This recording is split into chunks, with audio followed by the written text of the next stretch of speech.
이렇게 점심 맛있게 드셨나요? 네, 점심을 먹은 지 얼마 안 됐는데 예배가 끝나고 나면 다시 가서 또 식사를 하셔야 됩니다. 그래서 오늘 아까 점심 때 약간 밥이 식사가 모자란다고 하셨었는데 나중에 식사를 제대로 못 하신 분도 계신 것 같았는데 일단 저녁 때 많이 드시기 바랍니다. 말씀을 준비하다 보니까 원래 요한복음 3장 16절 말씀을 보면서 사랑에 대해서 이야기를 하려고 했는데 준비를 계속하다 보니까 이제 말씀이 조금 다른 방향으로 가서 오늘 바울이 말했던 빌립보서 1장 20절에 바울이 고백했던 이야기를 가지고 말씀을 조금 나눠보고자 합니다. 바울이 2차 여행을 바울이 1차 여행부터 이제 쭉 시작을 해서 2차 여행을 시작을 했을 때 마게도니아 지역, 지금은 이제 그리스 지역으로 바울이 2차 전도 여행을 시작을 했죠. 빌립보는 그때 바울이 도착한 첫 도시였습니다. 바울이 처음에 도착을 해서 이곳에서 루디아라는 여성을 만나서 복음을 전했고, 그리고 이곳에서 또한 신라와 함께 감옥에 갇히기도 했었습니다. 그래서 그들이 간수에게도 복음을 전하고 그 간수와 그 가족들에게도 복음을 전하고 그들에게 세례를 주었다라는 이야기가 성경에 기록이 되어 있습니다. 이렇게 빌립보 교회는 사실 사연이 많은 교회입니다. 시작될 때부터 많은 사연이 있었고, 그리고 사연이 많은 만큼 빌립보 교회는 바울을 참 많이 사랑했던 것 같습니다. 그렇다 보니까 빌립보 교회는 바울의 선교를 재정적으로도 또 기도로도 여러 가지 많은 도움으로 많이 도왔습니다. 그러다가 이제 바울이 감옥에 갇혔다는 소식을 듣고 에바브로디도를 통해서 이 바울에게 선교 헌금을 보냈습니다. 그래서 빌립보서는 이 선교 헌금을 받은 바울이 빌립보 교회에 감사를 전하는 내용이 담겨있는 그 말씀이기도 합니다. 그런데 이 감옥에서 빌립보 교회에게 편지를 보내는 이 바울이 오늘 아까 봤던 빌립보서 1장 20절 초반절에 보니까 나의 간절한 기대와 소망을 따라라고 이야기를 하고 있습니다. 나의 간절한 기대와 소망. 바울은 간절하게 기대하는 소망이 있었다라는 겁니다. 그 간절함을, 그 소망을, 그 기대와 소망을 빌립보 교회 성도들이 바울은 알아주기를 원했습니다. 이 말씀 초반을 쉬운 성경에 봤더니 내가 바라고 또 바라는 것은 이라고 해석이 되어 있습니다. 한마디로 바울이 간절하게 바라고 또 바랬던 것, 그 기대와 소망이 과연 무엇이었는지 이야기를 한번 해보고 싶습니다. 감옥에 갇혀 있는 상황이죠, 바울은 현재. 바울은 감옥에 갇혀 있습니다. 물론 요즘 시대 때는 우리나라 같은 경우나 아니면 이제 좀 선진국으로 갈수록 감옥들이 굉장히 좋죠. 요즘에는 감옥에 가는 게 오히려 더 좋다라는 말도 하더라고요. 그렇지는 않겠지만, 근데 그 당시의 감옥은 사실 굉장히 열악했죠. 식사 같은 경우도 제대로 나오지도 않았고, 아마 잠자리도 제대로 갖추어진 것도 아닐 것이고, 창문이 제대로 있어서 햇빛을 본다거나 바람이 들어오는 것도 아닐 것이고, 눅눅하고 습하고 어둡고 더럽고, 화장실은 있었을지 모르겠네요. 화장실도 없었을 것 같아요. 아무튼 굉장히 좀 불결한 상황이었을 겁니다. 그런데 이렇게 감옥에 갇혀있던 바울의 소망은 내가 이 감옥에서 나가는 것, 출소하는 것, 아니면 빵을 한 조각이라도 더 먹는 것, 내 배를 조금이라도 채우는 것, 아니면 이 더러운 곳을 조금 벗어나서 좀 깨끗한 방으로 옮기는 것, 이런 것들이 아니었습니다. 그가 처음에 말했던 내가 간절한 기대와 소망을 따라서 말했던 것은 아무 일에든지 부끄럽지 않은 것이었습니다. 아무 일에든지 부끄럽지 않은 것. 이것이 무엇일까 생각을 해보았는데, 에베소서 3장 12절 말씀에 그런 말씀이 있습니다. 우리가 그 안에서 그를 믿음으로 말미암아 담대함과 확신을 가지고 하나님께 나아감을 얻느니라. 사실 우리가 죄와 허물을 가지고 있고 우리가 죄 가운데 있다는 것을 우리가 알고 있는데 우리가 과연 어떻게 담대해질 수 있을까? 바로 예수 안에서, 그 안에서, 그의 말씀 안에서 예수 그리스도를 믿음으로 말미암아서 우리가 담대할 수 있는 것입니다. 물론 우리가 모든 것에 부끄럽지 않을 수 있는 것은 아마 불가능할 수도 있을 것 같습니다. 모든 것에 부끄럽지 않은 것, 아무 것에도 부끄럽지 않은 것은 쉽지 않은 것입니다. 그렇기 때문에 우리가 노력을 해야 합니다.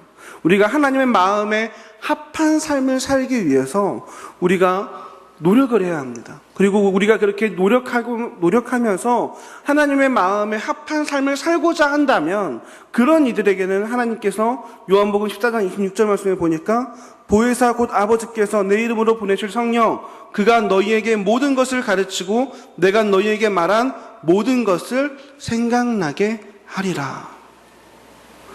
그렇게 우리가 노력하며 살아간다면 우리가 하나님의 말씀 안에 예수님의 안에서 예수 그리스도를 믿음으로 말미암아서 우리가 살아가고자 노력한다면 우리 안에서 아버지께서 보내신 하나님께서 보내신 그 성령님이 우리를 도와주시고 힘이 되시고 이끌어 주신다라는 것입니다.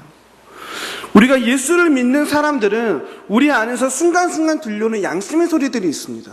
내가 순간순간 깨달아지는 것, 내가 이렇게 하면 안 되는데, 내가 순간순간 깨달아지는 말씀들이 있고, 내가 순간순간 내가 말씀을 들을 때마다 내가 내 마음속에서 부끄러움이 올 때가 있습니다. 우리가 그러한 것들을 잘 아시고 잘 캐치하시고 그 부끄러움을 당하지 않는 사람들이 되시길 바랍니다. 그러려면 우리가 예수 믿는 사람이 하나님 앞에 부끄러움이 없어야 합니다. 우리가 우리 몸을 산 제물로 드리면서 산다면 우리가 부끄러움이 없을 것입니다. 우리가 나는 주님의 것입니다. 나는 주님의 소유물입니다 라고 고백하면서 그렇게 생각하면서 산다면 우리가 하나님 앞에 부끄럽지 않을 수 있을 거라고 저는 생각합니다. 우리가 하나님 앞에 부끄럽지 않을 수 있는 것은 다른 그 무엇보다도 우리 디모데후서 2장 15절 말씀에 봤더니 바울이 디모데에게 이렇게 말씀을 가르쳤습니다. 너는 부끄러울 것이 없는 일꾼으로 인정된 자로 자신을 하나님 앞에 드리기를 힘쓰라.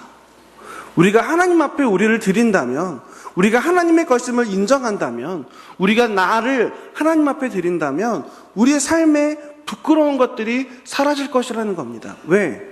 우리 삶을 온전히 주관하시는 분이 예수님이 되실 것이고 우리 삶을 온전히 우리 주님께서 주님의 손으로 인도하실 것이기 때문입니다.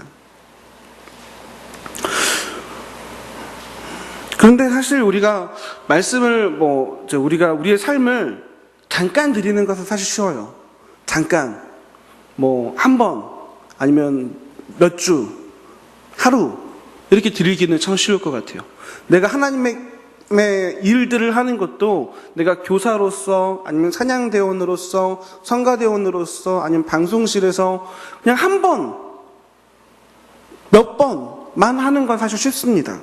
하지만 우리가 정말 열정이 성실하게 오랫동안 변하지 않고 그 모든 일들을 감당하면서 그것이 서로가 어떨 때는 인정받을 때도 있고 인정받지 못할 때도 있고 서로가 어떨 때는 그것이 열매를 맺을 때도 있고 열매를 맺지 않는 것처럼 보일 때도 있을지라도 우리가 한결같이 일하는 사람이 된다면 우리의 그 신앙생활은 부끄럽지 않은 신앙생활이 될 것입니다. 우리가 고린도전서 3장 18절 말씀에 아무도 자신을 속이지 말라. 너희 중에 누구든지 이 세상에서 지혜 있는 줄로 생각하거든 어리석은 자가 되라. 그리하여야 지혜로운 자가 되리라 라고 이야기하고 있습니다. 내가 내 자신을 속이고 내가 지혜 있는 자로 생각하고 내가 나 잘났다고 생각하고 사는 것이 아니라 우리가 어리석은 자로서 우리가 우리의 어리석음을 알고 우리가 어리석음을 고백하고 우리의 삶을 하나님께 드리면서 살아간다면 우리의 삶에 부끄러운 것들은 하나님께서 없애주실 거라고 저는 믿습니다. 또한 오늘 바울이 말하시기를 바울의 또 다른 기대와 소망이 지금도 전과 같이 온전히 담대하게 사는 것이라고 이야기하고 있습니다. 사실 바울은 자신의 삶을 이미 하나님께 드렸죠. 예수님께 이미 드렸습니다. 우리가 알고 있듯이 자신의 모든 명예와 재산과 그 모든 자신이 누릴 수 있는 것들을 하나님을 위해서 한낱 똥으로 여긴다 말하면서 어떻게 했죠? 자신을 온전히 그냥 하나님께 드리고 하나님의 말씀을 전하는데 온전히 자신의 삶을 헌신했습니다. 말하자면 바울은 부끄러움 없이 살았던 사람이고 또한 언제 어디서나 누구에게나 그는 담대했습니다. 그는 바울에서도 담대하게 찬송을 불렀고 감옥에서도 담대하게 찬송을 불렀고 기도했고 다른 이들에게 말씀까지 전했습니다. 자신의 운명을 좌지우지할 수 있었던 그런 권력자들, 베스도나 아그리파 같은 사람들 앞에서도 그는 담대하게 그들에게까지 복음을 전했습니다. 자신을 재판하는 그 판사에게까지도 복음을 전했습니다. 그는 풍랑을 만나도 담대했고 그는 뱀에게 물려도 담대했었습니다. 그는 도저히 그 누구도 그가 담대하지 않았다라고 말할 수 없을 만큼 담대했습니다. 그런데 그에 반해서 우리는 어떤가요? 우리의 삶에 얼마나 많은 용기가 필요하고 우리가 신앙생활을 하면서 용기를 내지 못해서 하나님을 기쁘시게 할 때가 얼마나 많습니까? 우리가 주의를 지켜야 한다는 건 알지만 그 유혹을 뿌리칠 용기가 없어서 주의를 제대로 못 지킬 때도 있고 우리가 기도해야 한다는 생각은 있지만 다른 사람들의 보는 눈 때문에 아니면 시간 때문에 그 기도의 자리에 나가지 못하는 용기가, 기도의 자리에 나오는 용기가 없을 때가 있습니다. 우리가 하나님의 것을 구별해서 하나님께 드려야 한다고 생각은 하는데 딱 월급이 들어오면 그거부터 딱 띄고 내 생활을 시작하는 그 용기가 사실 부족할 때도 있습니다. 우리가 전도를 분명하게 해야 한다는 걸 알고 있는데 다른 이들에게 하나님의 말씀을 전하는 데 있어서 담대한 그 용기가 없을 때가 있습니다. 우리가 예수님의 이야기에서 한 가지 이야기 한번 해보고자 합니다. 우리가 잘 알고 있는 예수님의 이야기 중에 예수님이 갈릴리 호수를 건너서 거라사 땅에 들어간 이야기가 있습니다. 거라사 땅에 들어간 예수님께서 그곳에 있는 귀신 들린 사람을 치료하셨고 그 사람에 들어있던 귀신들이 돼지떼에 들어가서 그 돼지떼가 몰살을 당하는 사건이 있었습니다. 동네 사람들은 무척이나 놀랐죠. 무덤 근처에서 늘 소리를 지르면서 그냥 말 그대로 꽃꽂은 사람처럼 다른 사람들을 위협하기도 하고 또 아니면 그냥 소리 지르면서 뛰어다니기도 하는 그 귀신 들린 사람이 그냥 어느 날 갑자기 나았는데 이 사람을 낫게 하겠다고 돼지가 다 죽었다는 겁니다. 이 사람을 낫게 하겠다고 이 귀신 들린 사람 그냥 쇠사슬로 묶어놓으면 되는데 아니면 어디 가둬놓으면 되는데 신경 안 쓰면 되는데 그 사람만 하나 살리자고 돼지들이 몰살을 당했더니 그 마을 사람들은 싫어했던 것 같습니다. 그래서 이런 사건들을 알게 된 거라사 마을의 사람들은 예수님을 두려워했고 그리고 그 마을에서 떠나라고 이야기했습니다. 예수님을 환영하지 않았습니다. 그런데 예수님이 그 말을 듣고 배에 오르시고 이제 귀신 들린 사람들과 이제 거라사 사람들과 이제 헤어지려고 할 때, 떠나려고 할 때, 그 거라사 마을에 떠나려고 할 때, 귀신 들린 그 사람, 고침받은 그 사람, 거라사에 그 귀신 들렸던 사람이 예수님에게 따라가고 싶다라고 이야기를 합니다. 예수님을 함께 하고 싶다고, 예수님을 따르고 싶다라고 이야기를 합니다. 함께 가겠다라고 했습니다.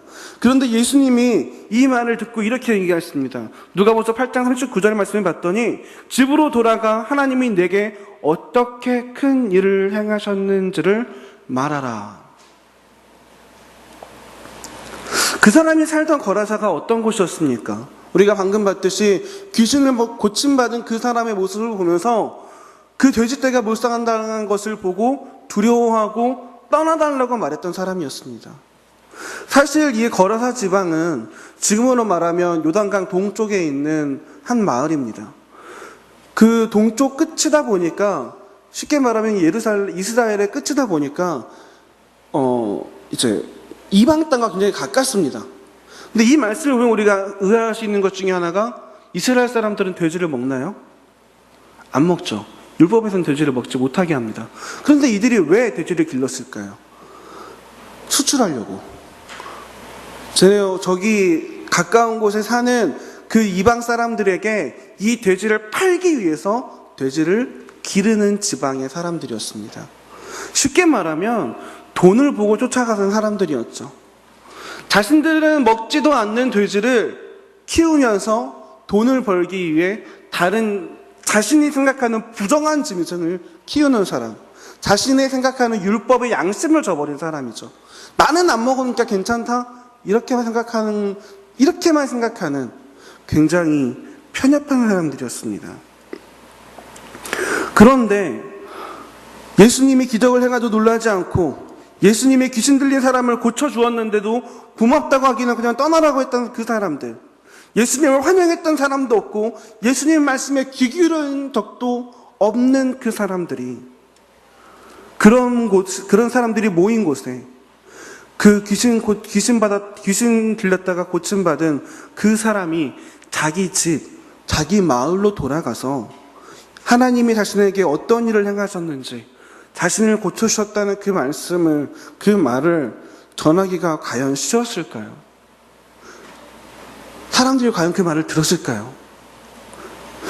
예수님은 분명히 집으로 돌아가 하나님이 내게 어떻게 큰 일을 행하셨는지 전하라라고 말을 했는데, 과연 그 일이 쉬웠을까요? 그는 이미 자신의 알몸을 그 말 모든 사람들에게 보여줬을 것입니다. 자신이 소리 지르면서 뛰어다니는 모습도 보였을 겁니다. 안 그래도 말씀을 받지 않는 그 마을에 그가 말씀을 전하는 것은 굉장히 어려운 일이었을 겁니다. 그가 고침받았다고 하지만 아직까지 고침받지 않았다라고 생각하는 사람들도 있었을 겁니다. 쉽지 않은 일이었습니다. 그런데 누가복음 8장 39절에 그 말을 들은 그가 가서 예수께서 자기에게 어떻게 큰 일을 행하셨는지를 온 성내에 전파하니라. 귀신 들렸다가 고침받은 이 사람은 담대하게 하나님의 말씀을 전했습니다. 예수님께서 가서 말하라 라고 하자 그는 가서 말했습니다. 예수님께서는 그의 집에 이야기하라고 했는데 그는 온 성내에 하나님의 말씀을 전했습니다. 결코 쉽지 않았을 것입니다. 이 거라사 지방에 귀신 들렸다 고침인 사람은 결코 쉽지 않은 일을 그는 감당했습니다. 제가 지금도 목소리가 큰 편은 아니지만 예전에는 더 목소리가 작았죠. 정말 목소리가 작았습니다. 그런데 제가 이제 여러 가지 일들을 하고, 이제 상담 일도 해보고, 이제 교회에서도 사역도 해보고 여러 가지 일을 하다 보니까 제 목소리가 조금씩 커지더라고요. 내 목소리를 크게 해야만이, 다른 사람들에게 내 말을 전할 수가 있더라고요. 제가 언젠가 한 번은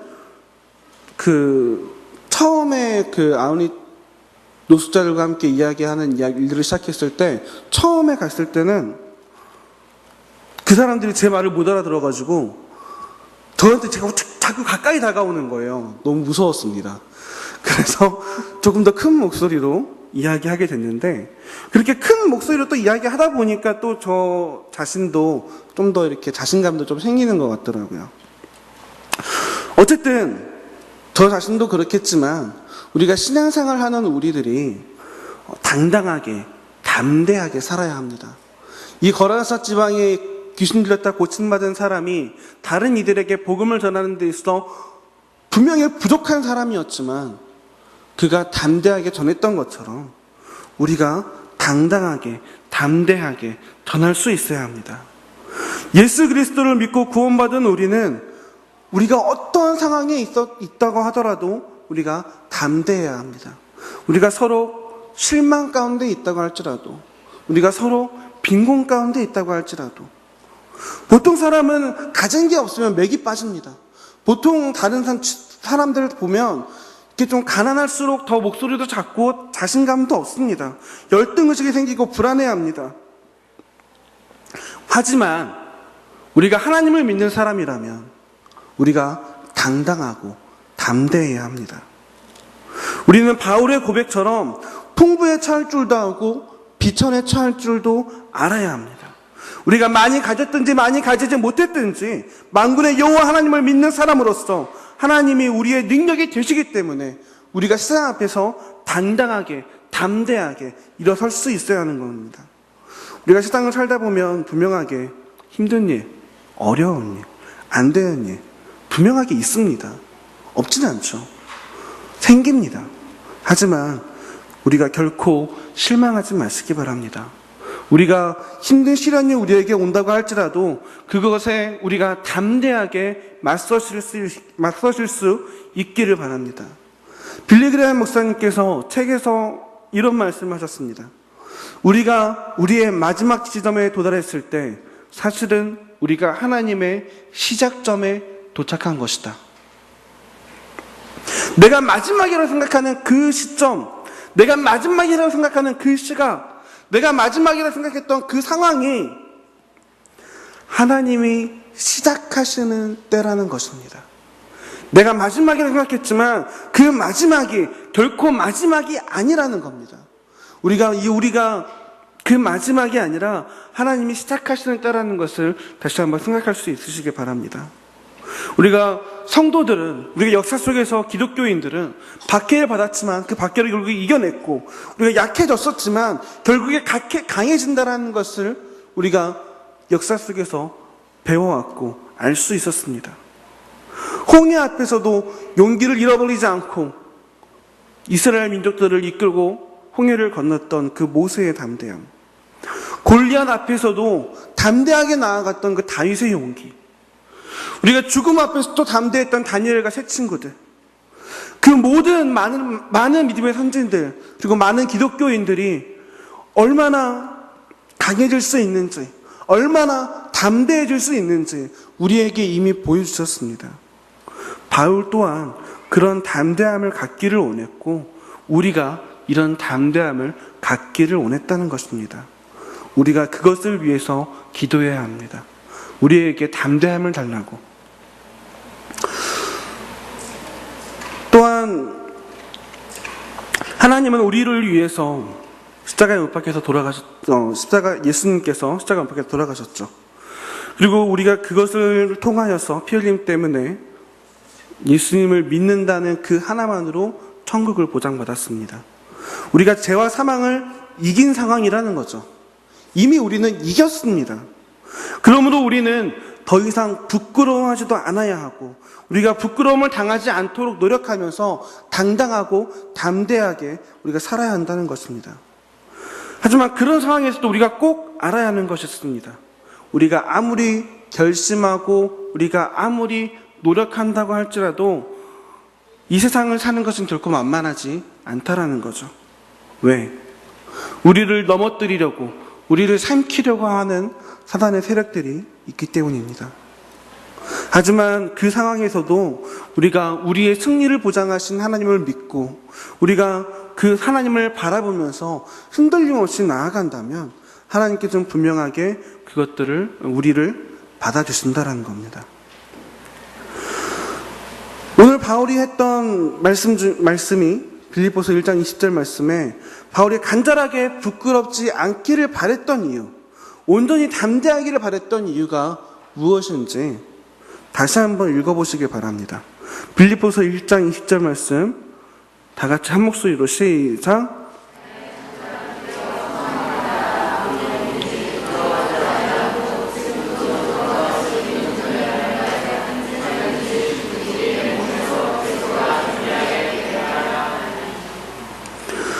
아멘. 그가 간절하게 부끄럽지 않기를 바라고 온전히 담대하기를 원했던 그 이유가 무엇이었습니까?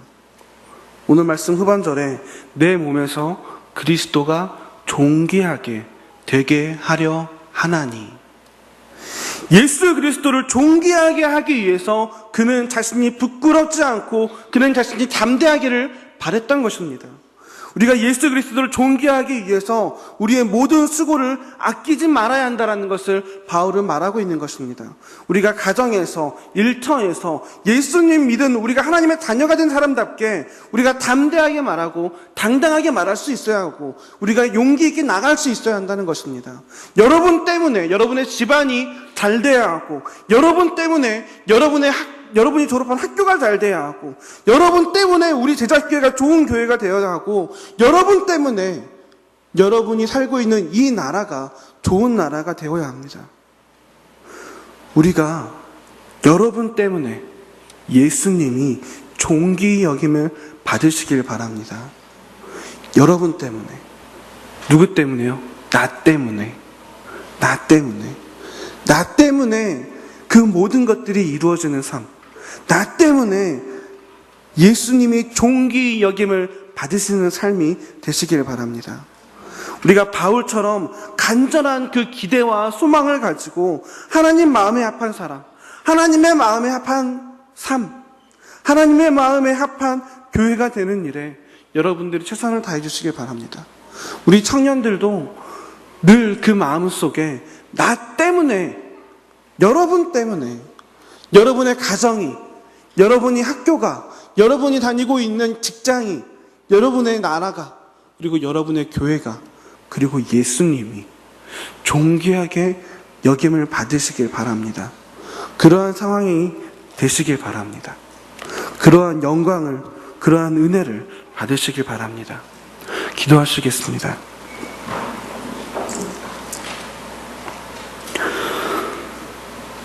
사랑의 하나님 아버지, 저희가 삶을 살아가면서 많은 문제점을 가지고 있고 무거운 짐을 지고 있을 때가 많이 있습니다. 하지만 주님, 우리가 그 가운데에서 우리가 하나님의 영광을 나타내는 사람이 될 수 있도록 은혜를 허락하여 주시옵소서. 우리가 용기를 가지고 부끄럽지 않고 담대하게 나아가면서 나 때문에 우리 하나님이, 우리 예수님이 존귀 여김을 받을 수 있도록 우리에게 은혜를 허락하여 주시옵소서. 언제나 주님께서 함께 하심을 믿으며 예수님의 이름으로 기도합니다.